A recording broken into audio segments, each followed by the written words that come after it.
السلام عليكم ورحمة الله وبركاته أصحابتي دقالي أمير البتشوكتان آدي يا إدين سلامة يا خير بدن يا إدين رجينا يا إن شاء الله كده داوني سما فاضمة فيلسن قفك إذن الله الله وأنا قف فاضمة فيلسنة عديت مركي كوباد نصاب وقت وحن كلنا السوداء وهداد هوري نولد شوكتين ومهات سنتا هاي أصحابتي دقالي أمان توح إيجابي أيام بسم الله الرحمن الرحيم هرتب إن قصة مر هراء أركي لكن مركز وحا إسلها goorme adu waqti ay igu qaadatay inaaba soo geliyo laakiin qisa aad iga yaabisay ayaan arkay oo lala fajaco waxyaalaha qaarkood adduunka intaad joogto horta wax kastaad arkaysaa waxyaalaha qaarkood waxaa is leedahay ma dhici karaan waxaas haddii xataa laguu sheego qof kale kuu sheego waxaa is leedahay armaysa dhici karin laakiin markaad aragta inay dhacday oo qofay ku dhacday uu ku dhaho anay ugu dhacday markaa ma ka ugu noqonaysa oo la yaabaysa waxba yaana warka idinku daalinina qisada iga yaabisay bal marka dambe aynu ka dhahana waxaynu ka dhihi karnee balaan aragna gabadhi ay ku dhacday hooyadii Soomaaliyeed ee qisadaasi ku dhacday waa qiso aad u xanuun badan qisadaasi hooyadii ay ku dhacday oo iyadu sheegaysa qaabkii ay ugu dhacday aniga ayaa klibka duubaya anigiina qisadu igu dhacday gurigeyga ka dhacday ilmahayga 8 sano jira ayay ku dhacday odagayga ilmaha aan dhalay ayayna ka dhacday sheedan bay ka dhacday laakiin loo haystaa dambigii loo haystaa walaal aniga waxaan ku noolahay wadan nabad ah ayaan ku noolahay oo sharci ka jiro oo qofna uusan qofka kale ku xadgudbi karinin oo sabeen ka sheegi karinin ayaan ku noolahay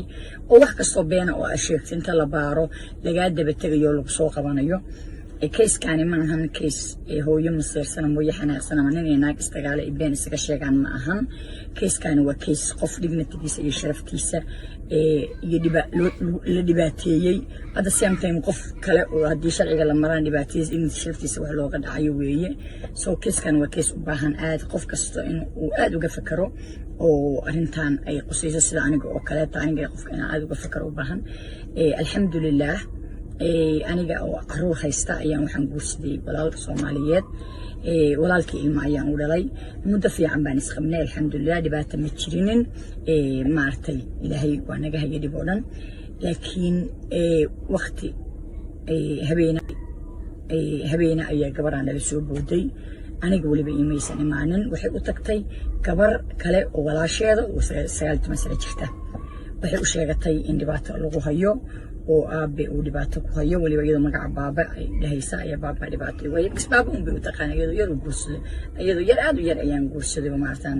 aan qof sanad waxaas ka dheereen marka alxamdulillah rabbil caalamiin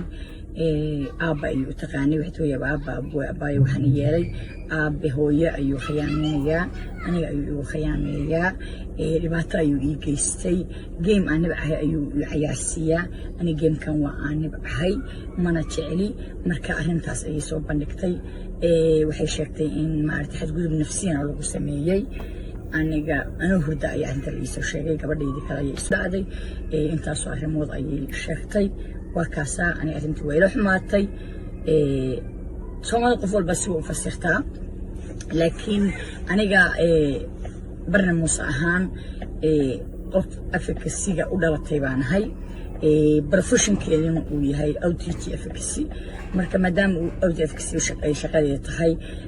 أنساس أهان أودا شو ما دي بسمي سنت هاي إسلام مركبة أنتي أنا كبدي فيديو وحي بصود على سيفتيكا إلالي مركا walaalkii walaalo hadda arintu isku soo duuduubo arintu waa socotaa dacwada ku jirtaa arin been ma ahan aniga shaki iyo anaaba shakisan walaalin wadaad akhlaaqlo qof bil waa aragna asxaabay qisada say u dhacday iyo say gabadha ugu dhacday iyo siday u xanuun badan tahay wax kasta adduunka way dhacaan laakiin markii wax dhacaan markuu dhibka markuu qof kale ku dhaco iyo markuu cunugaaga ku dhaco way kala xanuun badan tahay xataa u fiirso hadaad adiga xanuunsatay hadii cunugaaga xanuunsado waxa ku walbahaar badan adiga waxa xanuun waxa ku badan ka cunugaaga qof kastana waa saas oo ilma leh saas waay ama aabaha noqdo ama hooyaha noqoto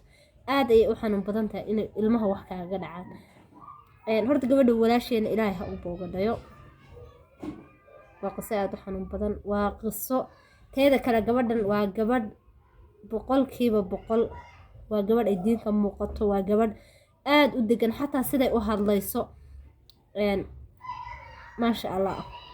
ani waxaa aaminsana inay hooyo aada u fiican tahay laakiin qadar alla unay dhacday oo dee wax qoran ciduna ma celiso marka qisadani dad badan ay horta waxay u tahay dhiirigelin special gabdhaha caruurta kala haysta oo haddana nimanka kala guursada haddii ilaahay kuu fiicnay dee ilaahay baa kuu fiicneeyey laakiin mar kastaba 100% caruurtaada iyo ninkan kale waa inaad kala ilaalisaa waad ku qasban tahay haddii ninka ilaahay fiicneeyo ilaahay baa fiicneeyo laakiin adiga caruurtaada mar kasta waa inaad fiiro gaara u lahaataa sababtoo ah caruurtaada dhibka ku dhaca kama soo kabsan kartid wax aad ka soo kabsan karta ama wax adiga aad xamili karta ma ahan marka walaalayaalow gabdhow caruur horta haddaad haysatiinba inkastoo horta dhibaatadu iska badan tahay oo dal iyo dibadba ay dhibaatadu badan tahay oo maalin kasta aad wax maqlaysiin maalin kasta wax kaa yaabiya aad maqlaysiin anugu gabdhaha horta waxaa kula talin lahaa haddaad caruurba haysato oo ilaahayba caruurku siiyey intaa isleedahay caruurta badso caruur badan le aad raadinaysid dhib ha isgelinina kuwiina iska korsada kuwiina ilaahay waxaa ka baridaa inuu caruur baari oo saalixiin oo wanaagsan inuu ilaahay idinka dhigo kuwiina la iska korsada anu kulli taas idinkula talin lahaa intii kale hadda maxaa la dhihi jiray caruuro kale oo maxaa la dhihi jiray iyo reero kale ku jirtana intiinaba ilaaha idin barakeeya laakiin laba jeer reeba caruurtiina fiiro gaara u lahaada kuna dadaala isbisha caruurta gabdhaha markay yaryar yihiin maskaxiyan xataa waa loo gumaysan karaa hadduu hadda u hanjabo xataa waxba ma sheegi karto way cabsaneen oo qofkii ay ka baqi marka ma ahaan qof oo hadalkeeda maxaa dhihi jiray afkeeda ku cilbixi karta ma ahaan sababtoo way yar tahay marka yar tahay wax kastoo loogu hanjabo ilmaha way cabsadaan way ka baqaan marka gabdhihiina uu bata ilaaliya ilaahay baa wax ilaaliya laakiin idinkuna u fiira badiya hooyooyinaad tihiin xanuunka waa dareemi kartiin aad buu u xanuun badan yahay xanuunkaas raggana kulligood ma wada xumaan in xun unbaa jirta inta xunna ilaahay ha hadeeyo inta wanaagsanna ilaahay nagama xumeeyo